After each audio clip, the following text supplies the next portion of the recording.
8월 되기 전에 어떤 좀 이슈들이 나올 것 같습니다, 시장에. 또 하나 터지면 이건 심리가 확 가라앉습니다. 공급이 부족하다라면 지금 악성 미분양이 생길 수가 없어야죠. 긴축정책을 썼잖아요. 네네. 그럼 앞으로 어떻게 벌어질지를 보면은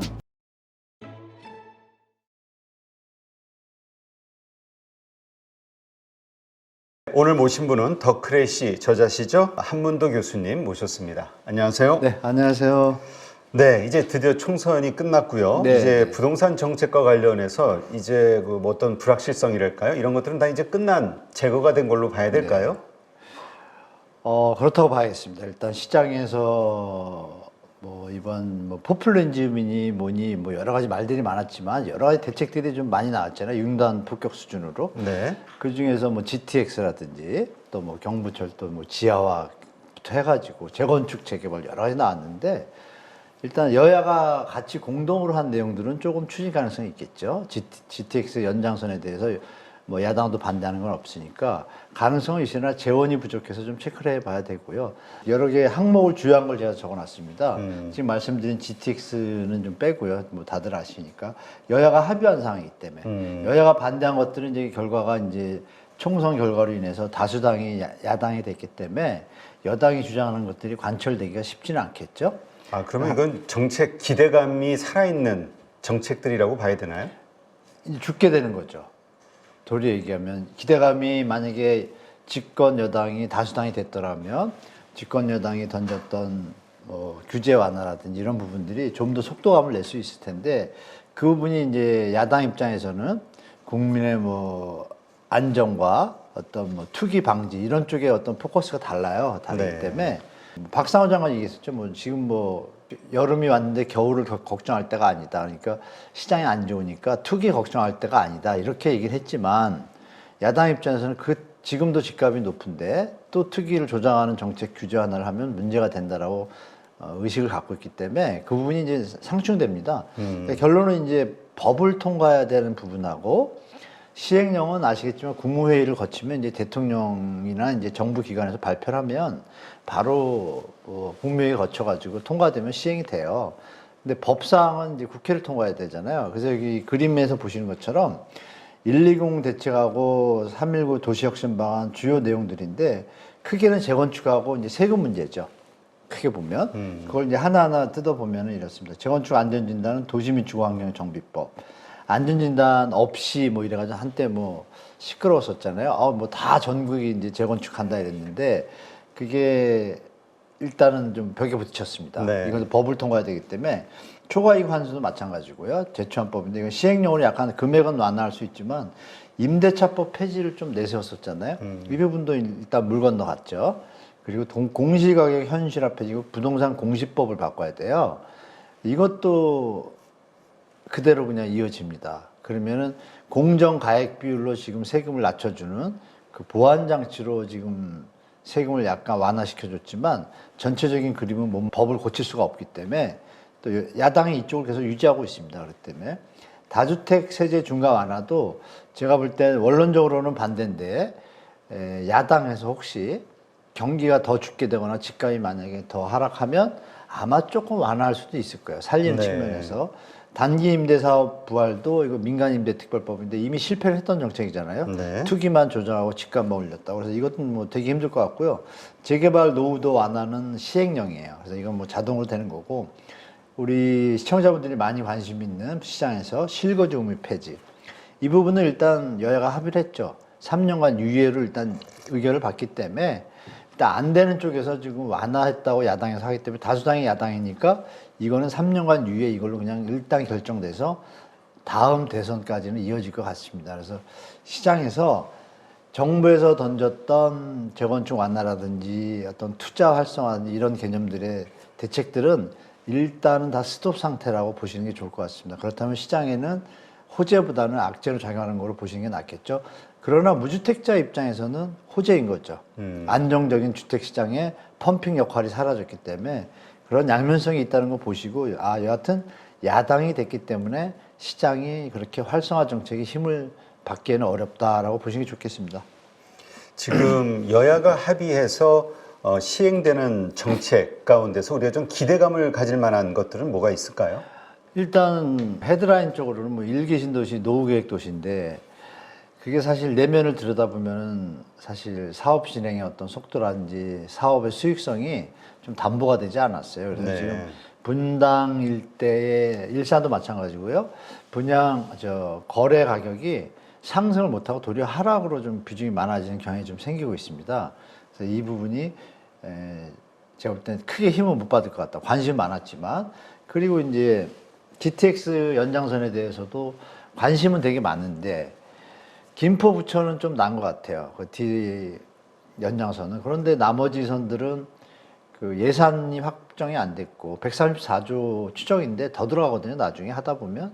그런데 그 중에서 뭐 반을 갖다 민간이 추진하고 나머지 또 3분의 1은 또 지자체에서 부담을 하니까 이게 재정이 원활할 때 가능한 건데 지금 민간에서 최근에 그 A 노선 있지 않습니까? A 노선도 마지막 그 삼성역 구간에 공사 입찰을 했는데 입찰을 하나도 안 들어왔어요. 그런 영향을 볼 때 좀 시간이 걸리고 좀 타당성 검토라든지 이런 과정들이 추후에 좀 벌어질 것 같습니다. 그래서 특히 법정에 이런 게 있어요. 교통이 원활하게 되면은 해지할 수 있다. 네. 연장안에 대해서 국토교통부 장관이. 그러니까 이런 거 생각하시면은 쉽게 뭐 이렇게 활성화가 좀 바로 눈앞에 뭐 1년 안에 오기는 쉽지 않겠다라고 보시는 게 좋겠습니다. 네. 일단 우리가 계속 총선 전서부터 네. 그 염려했던 것 중에 하나가 네. 부동산 PF 문제. 네, 예, PF 선거 크죠. 끝나고 나서 이게 좀 터지는 거 아니냐에 대한 고민들을 했었잖아요. 어떻게 흘러가나요, 지금 상황이? 네, 일단 터질 것 같습니다. 제가 볼 때. 터질 것 같은데, 이제 규모의 차이겠죠? 규모의 차이인데, 일단 태형부터 우리가 더듬으면 좋을 것 같아요.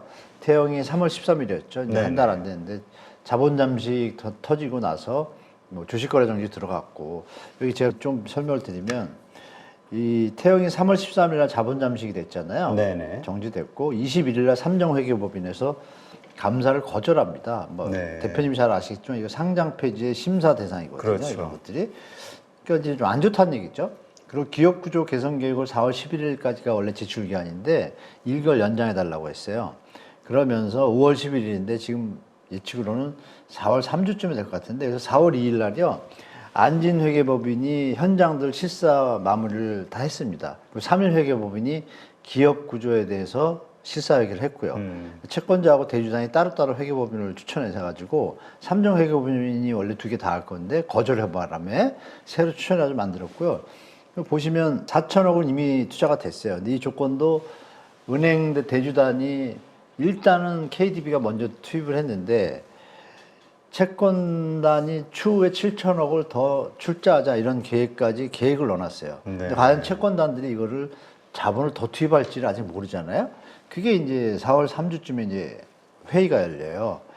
그래서 그 회의 때 어떻게 될지는 모르는데 일단 정부에서도 제가 볼 땐 그렇게 만만치는 않습니다. 그래서 그 부분이 결국은 우여곡절부터 넘어갈 수는 있겠지만 문제는 뭐냐면 4월 3주차에 채권단 회의에서 의결을 해야 되는데 일단 채권 회수는 일단 묶이게 되잖아요. 네. 묶이고 거기다 자본까지 또 투입한다. 이 부분에 대해서 채권단들이 대주단들이 조금 난색을 표명하는 것 같아요. 그래서 이 태형 입장은 이거죠. 양산 뭐 이런 데 입주 80% 이렇게 입주하는 아파트들 있잖아요. 네. 여기서 유동성 현금이 들어오니까 많이 나아질 거다라고 얘기를 하는데 회계 감사 결과가 과연 채권단에서 받아들일 때 그럴 만한가 보는데 제가 개인적으로 볼 때 이 얘기를 좀 말씀드릴게요. 우발 채무가 이제 재무제표상에 적용해서 계산한 결과다라고 태형은 강변을 하는데 일단 신용평가나 감사보고서 결과는 좀 마이너스 1040%라는 부채 비율이 떴어요. 어마어마. 엄청나네요. 네, 뭐 대표님이나 우리 8.15 식구분들은 잘 아시겠지만 그냥 마이너스면 자본 잠식이잖아요. 그렇죠. 그래서 그걸 가지고 말씀 주신 대로 앞으로 어떻게 될지 말씀 주셨는데 그 우발 채무를 현장별로 봤을 때 보통 50% 정도를 갖다 지금 우발 채무가 발생할 거라고 예상을 하고서 네. 공시보고서를 낸 거예요. 냈는데 그거와 같은 시뮬레이션으로 시간을 들여가지고 다른 회사들도 시뮬레이션을 돌려본 거예요. 네. 돌려본 결과가 이렇게 뜹니다. 큰데 두 군데도 자본 잠식이 들어가는 거예요. 아. 여기 완전 자본 잠식이 두 군데나 있고. 그러니까 우발채무 현장 PF 현장에 50%만 우발채무를 네, 50%만 적용했을 때 시뮬레이션이. 그러니까 현재 그 사업장의 50%. 네, 50%는 살아난다고 치고 나머지가 문제가 되면 돈을 하든지 뭐 여러 가지 부채를 좀 갚는 데 좀 애로사항이 있잖아요. 근데 그렇게 계산했을 때 그냥 바로 자본 잠식이에요. 그러면 이건 이 회사들이 사실 힘들잖아요. 물론 워크아웃으로 갈 수도 있겠지만 정부 재정이 그렇게 충분한 것도 아니고 전부 다 살릴 수는 없잖아요. 그러니까 또 우량 현장이 아닌 걸 살리면 나중에 또 말 나오고. 그렇죠. 여기서 이렇게 여러 가지 대책을 썼잖아요. 썼음에도 불구하고 기억나실 거예요. 작년 초에 막 정부에서 어마어마한 대책 발표하면서 채권시장 안전펀드 회사채 매입해주고 뭐 엄청 지원을 했어요. 네. 그럼에도 불구하고 살아나지 못하고 필요시 확대라고 써 있잖아요. 우측에. 이게 중요합니다. 필요시 확대예요. 모자르면. 근데 요거를 어제 발표했어요. 또 주택금융공사가 PF 대출 확대하겠다고. 그러니까 여러 가지로 지금 정부 돈이 너무 건설사로 많이 투입이 되는데 투입이 되는 그 대상이 여기 보시는 ABCP나 CBO, CDO 이런 것들이 그렇게 우량한 상태가 아니거든요. 좀 아슬아슬합니다. 그래서 이제 뭐 이복헌 원장이 옥석 가리기를 한다고 했는데 지금 사업장이 한 3천여 곳 되는 것 같아요. PF 네. 사업장이. 그 중에서 50%만 됐을 때 어떤 추산 내역이나 이런 것도 발표를 못 하고 있고 제대로 하겠다고만 하지 열심히 하겠다고 하지 투명성이 좀 없습니다. 그래서 제가 하나 보여드릴 게 이게 파이낸셜 리포트인데 태형이에요. 여기 보시면 FCF, 프리 캐시플로우 이 부분 아시잖아요. 잉여 자금 흐름이 네네. 마이너스로 12월 달에 확 돌아섰습니다. 아예 버티다가 마이너스 3천억이에요. 그리고 여기서 이제 이자 발생 부채를 이렇고 하나 더 보시면 이어진 거거든요. 밑에 FCF 쭉 뒤에 기업 요약 정보 보고서인데 보시면 여기 부채 비율이 있어요. 부채 비율이 이렇게 돼 있죠. 좀 작게 보이실 것 같아서 제가 확대를 했는데요. 이렇습니다. 부채 비율이 아까 말씀드린 대로 잉여자금 흐름은 거의 마이너스, 돈이 없다는 얘기죠. 돈 빌려서 메꿔야 되는 형편이고 네. 그리고 부채 비율을 보시면 마이너스 자본 잠식의 이게 폭이 너무 커요. 마이너스 1040%예요. 그러면 아시겠지만 자본 잠식이라는 거는 마이너스 되는 순간에 부채와 자산의 합이 자산의 총계가 부채랑 다 합했을 때 이게 이제 갚을 수 없고 돈이 없고 마이너스 그냥 손터온 거죠. 그 상태인데 그 마이너스 손털어서 갚을 게 1040%라는 거예요. 자본금 대비. 그 어마어마한 거죠. 그러니까 현장이 살아나지 않으면 이 돈을 갖다 출자 전환을 하든 뭐 하든 이것이 과연 이게 회사에 도움이 되고 국가에 도움이 되는지 한번 체크해 봐야 될 것 같습니다. 그래서 이런 것들 때문에 제가 볼 때는 PF 현장들이 또 이 얘기도 제가 전에 한번 말씀드렸는데 그 저축은행 한 두세 곳이 이 대주단에서 협력단에서 일단 빠졌거든요. 그냥 대주단이 이렇게 있는데 둘을 뺐어요. 그럼 추정할 수 있는 건 뭘까요? 아, 그들 자체도 힘들다. 이 대주단 협력이라는 것은 뭐냐면 공동으로 현장들을 올려놓고 다 같이 서로 공동체 의식을 갖고 살릴 건 살리고 죽일 건 같이 죽이고 이거 협의해야 되잖아요. 근데 저축은행들이 갖고 있는 현장들이 살릴 게 없었나 보죠. 아, 그럼 빼야겠죠. 아웃되는 거죠. 아웃이. 네. 그러면 저축은행 그 몇 회사한테 제가 죄송하지만 퇴출당한 거죠. 같이 살리기에는 역부족이다. 니들은 빠져. 그럼 그 저축은행들이 주채권으로 하건 뭐 후순위를 했던 간에 선순위 트렌치도 답이 없다고 본 거고 후순위도 답이 없다고 보니까 빠졌잖아요. 네. 그러면 그 저축은행들이 관계된 현장들은 정리수순으로 들어갈 수 있어요. 손실 확정이죠. 네. 왜? 자금력이 있어야 돼. 아시겠죠? 저축은행 작년 실적들 아시잖아요. 그렇죠. 안 좋죠. 도저히 돈을 더 투입할 수가 없어요. 그러면 그 현장들은 뭐 필수적인 수순을 갈 수밖에 없다라는 게 뭐 예측이 되겠죠. 그래서 이런 부분으로 그리고 아시겠지만 또 새마을금고가 지금 좀 심각한 현장들이 많이 나오고 있습니다. 그 부분들이 또 어느 한 지점이 슬픈 일인데 작년에 8.2%로 그 돈을 메꾸려고 예금 수신을 한 거예요. 네. 한 몇천억을. 근데 이게 적자를 도저히 메꿀 수가 없고 그거에 대한 정기예금을 돌려줄 돈이 없는 거예요. 그래가지고 뭘 돌리냐면 문자를 일일이 돌려가지고 정말 죄송하다. 우리 농협이 파산하게 생겼다. 적금 예금을 해지해달라. 돈을 못 돌려준다 이거요. 그럼 그분들이 진짜 농협의 어떤 뭐 임원 간부 부인이거나 이러지 않은 이상은 그거는 농협의 입장인 거잖아요. 그렇죠. 장사를 사업을 잘 운영 못한 거 아니에요. 어떤 이유든 간에. 음. 그래가지고 지금 뱅크론 그 아웃되기 직전이거든요. 그러니까 이런 게 한 그 군데가 단위 농협을 얘기하시는 거죠? 네네 어디라고 제가 얘기 못하고 그 농협처럼 다른데도 그런 일들이 많이 기억나시잖아요. 작년 연말에 새마을금고 막 어려울 때 네. 정부가 나선 다음에 특판 예금해가지고 5% 6%막 떴잖아요. 새마을금고 그거 갚을 돈이 있을까요? 그래서 또 그걸 가지고 그 이상의 수익을 냈어야 일단 되는데. 메꾼 건데 우리말로 하면 땜빵? 뭐 이런 표현 죄송하긴 하지만 한 것인데 이걸 다시 하려면 다시 대출이 많이 일어나거나 뭐 여러 가지 형태의 수익이 발생해야 되는데 지금 그렇지도 못하잖아요. 그러니까 이게 배꼽 들어가죠. 4월 8일부터 지금 금감원이 새마을금고 전수조사 특히 그중에서 100곳 정도는 실사 심하게 들어왔거든요. 네. 더 이상 버티다 터질 것 같으니까 이런 것들이 과연 안전하게 마무리될지 뭐 저도 바라지만 사실 무리했던 현장이나 뭐 단위 농협이나 다른 이 금융기관들은 제가 볼 땐 8월 되기 전에 어떤 좀 이슈들이 나올 것 같습니다 시장에. 네. 아, 8월. 그 8월이라고 말씀하시는 거는 제가 계속 8월이라고 얘기하죠. 예. 그게 뭐 디데이인가요? 그 버티다 제가 그 수집한 그 여러 가지 그 정보 출처가 있잖아요. 그걸 종합해 본 결과입니다. 그래서 종합해 본 결과 일단 시행자들의 상태하고 그리고 금융기관들의 어떤 스탠스라고 그럴까요? 스탠스들이 대출기관들이 아 여기 도저히 회생 가능성이 없다 그러면 회수 준비 들어가야 되잖아요. 네네. 그럼 그걸 갖다가 뭐 대출한 금액이 만기가 꼭 되는 날 그때 실행하지 않잖아요. 이미 기한이익 상실이 발생한 부분이 EOD가 발생하면 채권 회수를 들어갈 수도 있잖아요. 그동안은 뭐 내게 하면서 버텨왔지만 이자를 계속 못 내면 어떻게 돼요? 그러면 이자를 못 내는 상황이 지금 연체율 증가 데이터와 특히 이 금융기관이요.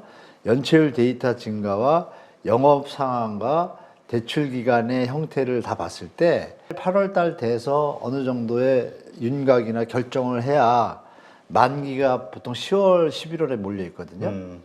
그 전에 정리가 돼야 그때 뭐 어떤 형태를 취하지 가만히 있다 만기 돼가지고 폭 터지는 거를 방치할 수는 없잖아요.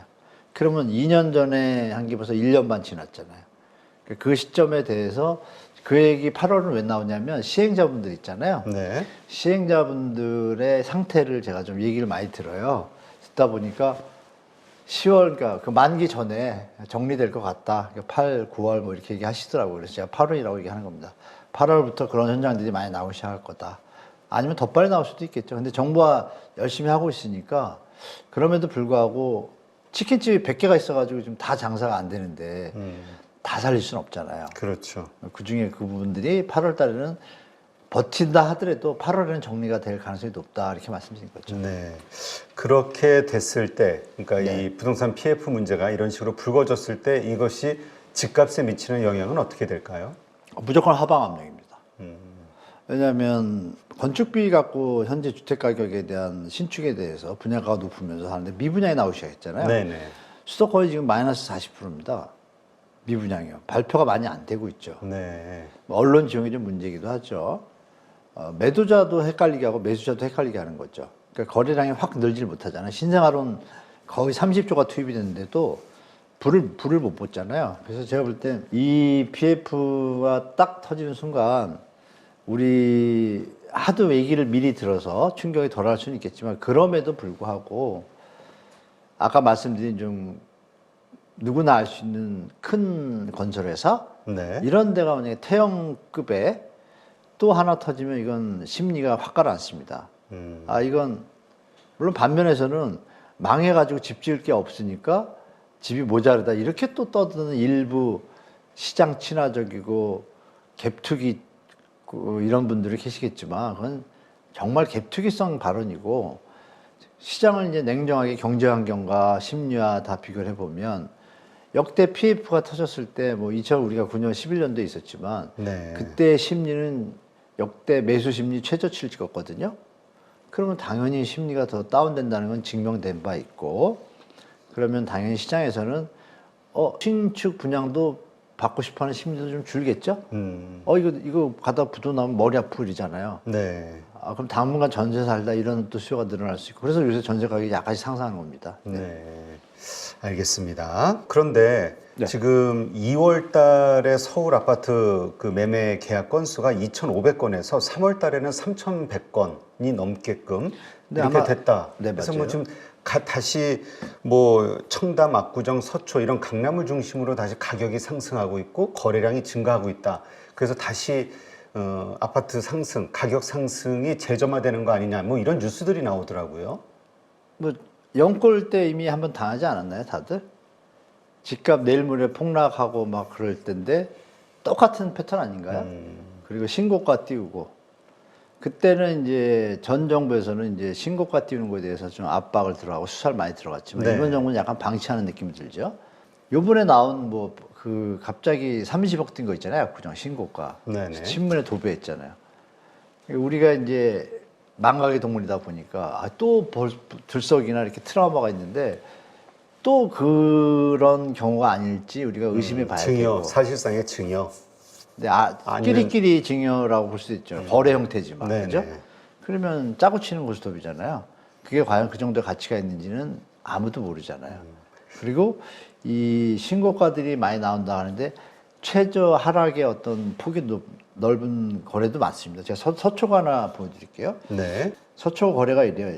실제로 약간 상승이 많이 받쳐졌습니다. 왜냐하면 신생아 특례로 나오고 부동산 좀 좋아진다는 보도 많이 나오니까 버티고 있는데 하락 거래도 만만치 않잖아요. 그래서 이 보시면 여기 6억 떨어졌잖아요. 많이 떨어졌네. 제가 15억 올라간 거 뺐거든요. 뺐는데 그건 왜냐하면 서초동의 어느 아파트인데 특수한 상인 거고 이거는 2023년도 작년에 거래됐는데 올해 또 거래된 거예요. 네. 최근 따끈따끈한 거고 그 보도에 나오는 뭐 10억 막 이런 거는 2020년도에 거래됐다가 뭐 이렇게 올라간 거가 이제 점으로 찍혀서 제가 뺐거든요. 그러니까 작년하고 올해하고 이어서 보는 게 제일 나으니까 비교해 보면 추세가 뭐 막 뛴다라고 보기 좀 쉽지는 않잖아요. 실제로 하락 거래가 2개 더 많아요. 제가 통합을 해보니까 서울시를. 그러니까 지금 경중 상황인데 그 신고가라는 제하의 기사들과 뭐 한국부동산원의 0.01% 증가 이런 기사들로 또 시장을 자극하는 것 같아요. 네. 제가 볼 땐 그렇게 할 것이 아니라 아직도 표본을 공개를 안 하거든요. 그러니까 100% 믿으시면 안 되고 또 역으로 KB 통계도 있지 않습니까? 네. KB 통계는 여전히 서울도 하락으로 나왔습니다. 저번 주까지. 부동산원하고 KB하고 틀려요, 통계가. 근데 기자분들은 올라간 것만 쓰죠. KB 통계 하락으로 나왔다는 거 기자 보셨나요? 그래서 시장 조심하시라고 다시 한번 또 말씀드릴게요. 네. 그러면 지금 그 거래가 증가하고 있다. 이거를 아직은 뭐 크게 의미를 두면 안 되는 걸로 네, 봐야 그 될까요? 거래 증가도 지금 말씀하신 건 3,100건인데 3월, 4월, 5월은 좀 늘어날 수 있어요. 의미 있는 수준은 어느 수준이냐면 4천, 5천 건대로 가야 돼요. 6,200건이 서울 아파트 평균 거래량이거든요. 전국으로 한 5만 건 되고요. 근데 전국 평균 거래량도 지금 3만 건대에서 60%밖에 안 되고요. 서울도 지금 반토막 수준이란 말이에요. 근데 이걸 1,000에서 3,000 됐다고 지금 그렇게 느끼잖아요. 많이 는 것처럼. 그죠?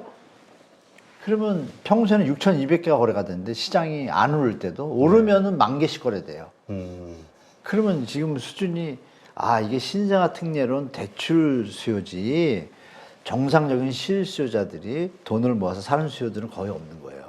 그 와중에 거래 비중이 9억 이하가 대부분이에요. 서울 아파트가.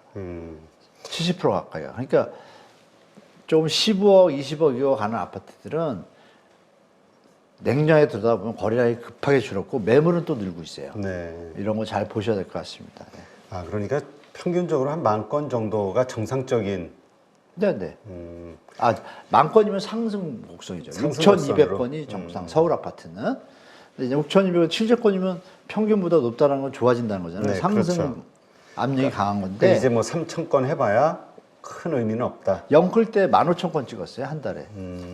3,000건은 의미를 둘 수 있는 수치가 아닙니다. 그걸 기저효과로, 그러니까 학생이 90점 맞았는데 얘가 50점이 됐어요. 네. 50점이 됐는데 60점으로 올랐어요. 그게 무슨 의미가 있어요? 90점이 적인데, 그죠? 그렇게 판단해야죠. 지금 그런데 어떤 전문가들은 그 공급이 좀 부족할 것이다. 네. 그래서 이것으로 인해서 수요를 못 맞춰서 또 상승이 될 것이다. 뭐 이런 의견들도 있는데 지금 상황은 어떻습니까? 공급 부족과 관련해서. 올해는 전혀 공급 부족하지 않습니다. 공급이 부족하다라면 지금 악성 미분양이 생길 수가 없어야죠. 상식적으로 생각해 봐야 돼요. 악성 미분양이 미분양이 맞나요? 점점 계속 3개월째 증가하고 있거든요. 서울도 지금 400가구에서 또 100가구 늘었어요. 공급이 부족한데 왜 거기를 안 맞잖아요. 그죠? 네. 그럼 매물은 왜 늘어나요? 가격은 왜 안 오르고? 지금도 부족하다라면. 그러면 2, 3년 뒤를 얘기하는 거잖아요. 근데 올해는 지금 입주 물량이 많아요. 거기다 여러분들이 지금은 제가 볼 때 시장, 좋게 얘기하면 시장 친화적인 분들, 가세한 세력들이 네. 그쪽에서 올인하고 그런 피드백들을 많이 던지고 있어요. 한다고.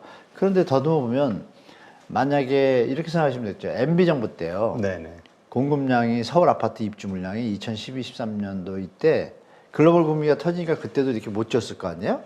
2008년에 터지니까 9년도에도 못 졌어요. 조금밖에 안 하니까 분양이 또 잘 됐어요. 그러니까 10년, 11년부터 12년에 입주하거든요. 근데 그때 PF가 터졌어요. 저축은에. 네. 그리고 그때 입주 물량이 덜 짓다 보니까 15,000개가 안 됐어요. 서울 아파트가. 2만 개가 안 됐거든요. 네. 그런데도 주택 가격이 하락했습니다. 심리와 경제 환경이 이렇게 중요한 거예요. 그러면 지금도 우리 PF 문제 똑같죠. 아직 안 터졌지만. 그러면 수요가 과연 늘어날 여건이 뭐가 있나요? 경제가 좋아져야 되는데 가처분 소득은 감소하고 있지 않습니까? 네. 그러니까 지금 말씀하신 논리는 기본적으로 볼 때 다른 경제 상황들이 안정적인 상황이라고 할 때 if 경제의 원리가 원래 if잖아요. 가정법이잖아요. 수요 공급 없이 또 다른 뭐 태풍이 안 불고 지진이 안 나고 전쟁이 안 날 때 얘기잖아요. 그렇죠. 변수가 생기면은 변하잖아요. 그런 것처럼 MB 때 그게 증명이 되잖아요. 전 세계에서도 그렇게 증명된 바 많아요. 그렇다면 우리는 PF 문제나 가계부채 문제 또 매수 심리가 다운되면 2, 3년 뒤에 입주 물량 부족하다? 어떤 일이 벌어질지 몰라요. 결정적으로 2011년, 12년, 13년에 서울 아파트하고 수도권 아파트 있잖아요. 네네. 거기에 입주 시기가 됐잖아요. 입주 물량이 부족해요. 근데도 떨어졌다 그랬잖아요. 그때 마이너스 P인 현장이 서울은 30%, 수도권은 40%가 마이너스 P예요.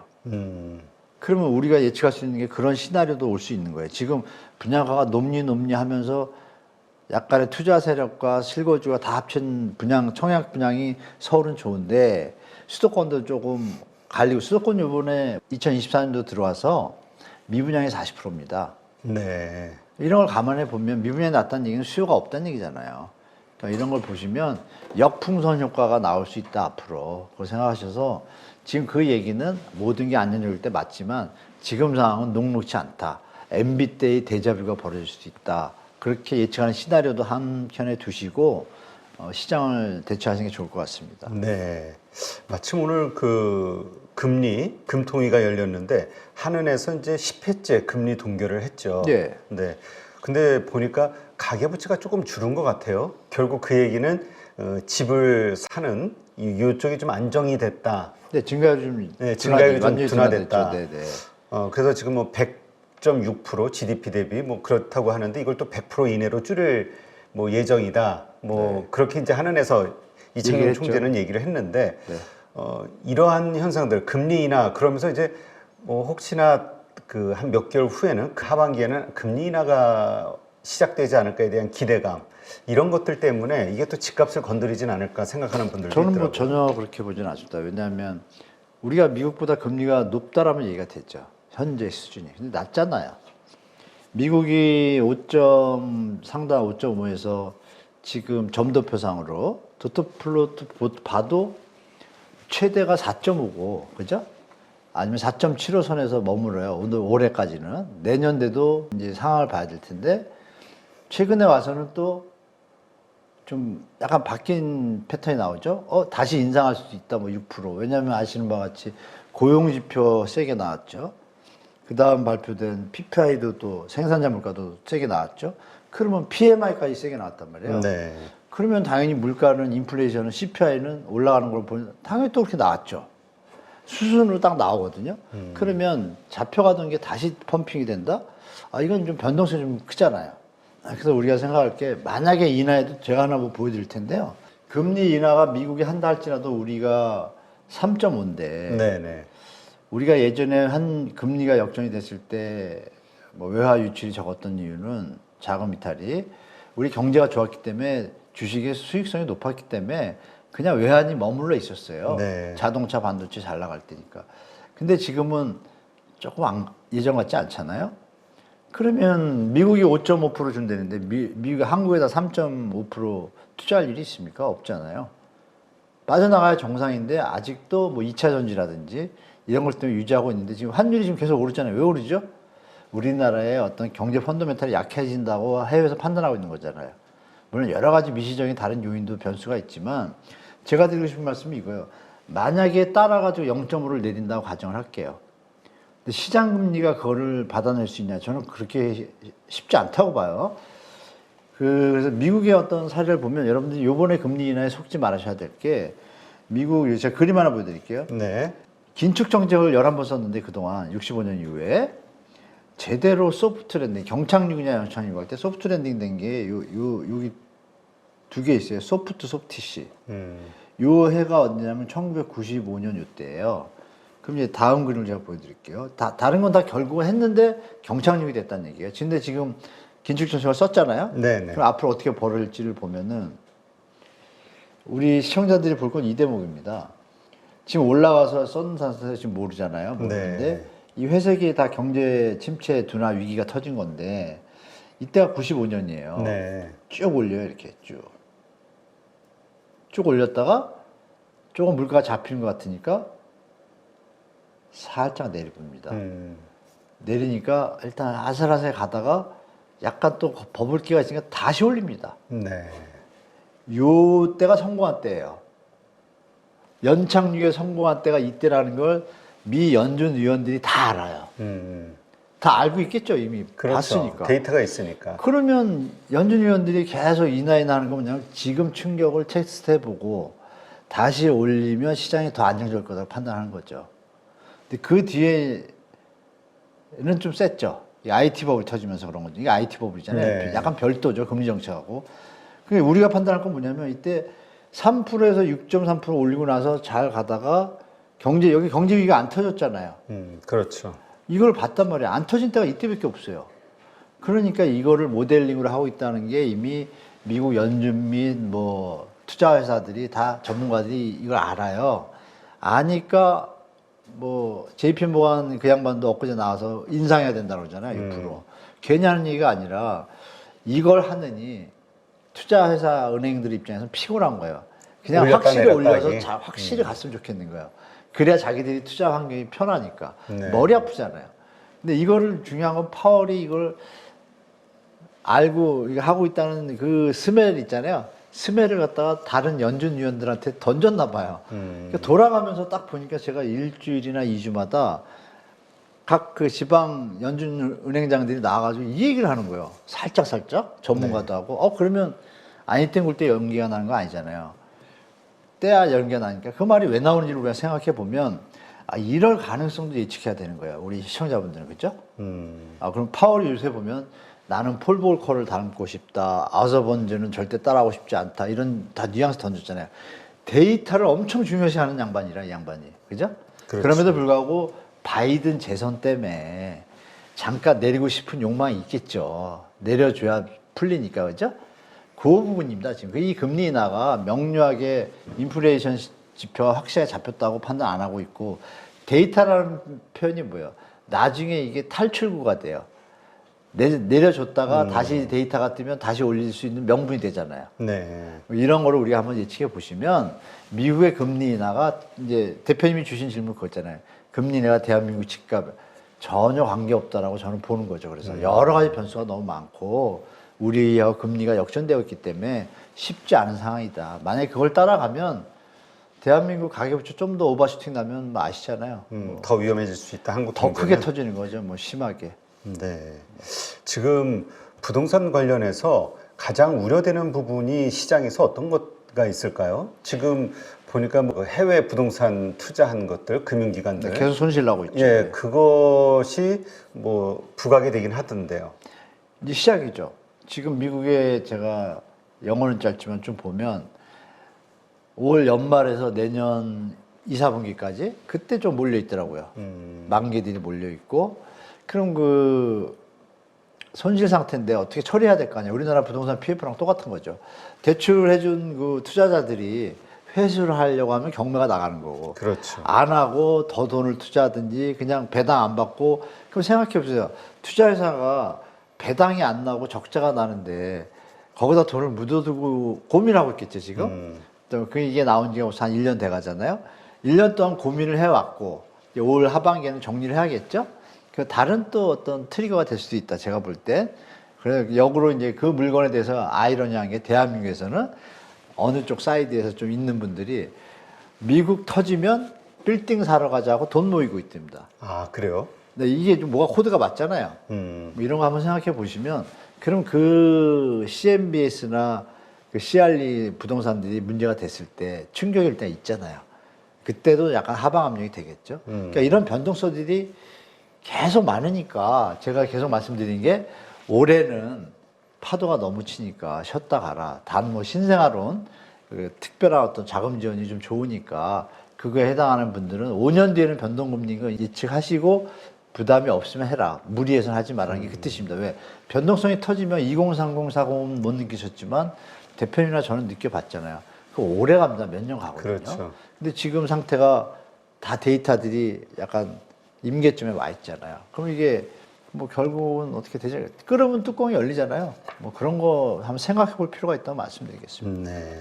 하여튼 지금 미국에서는 금리 인하를 할 수 있을 것이냐, 오히려 인플레이션 상황 때문에 금리 인상 얘기가 나와야 되는 거 아니냐 하는 분위기가 만들어지고 있다는 거. 아, 20, 30%가 그쪽으로 좀 의견이 작년 연말하고 올 초까지만 해도 거의 인하로 확정적인 분위기였는데 갑자기 한 20, 30%? 금리 동결이 거의 뭐 작아졌다. 그 페드워치에서도 뭐 50% 넘어가기 시작하고. 그러니까 네. 금리 인하가 6월은 물 건너간 것 같고요. 7월, 9월도 데이터 봐야지 결정될 것 같아요, 제가 볼 때.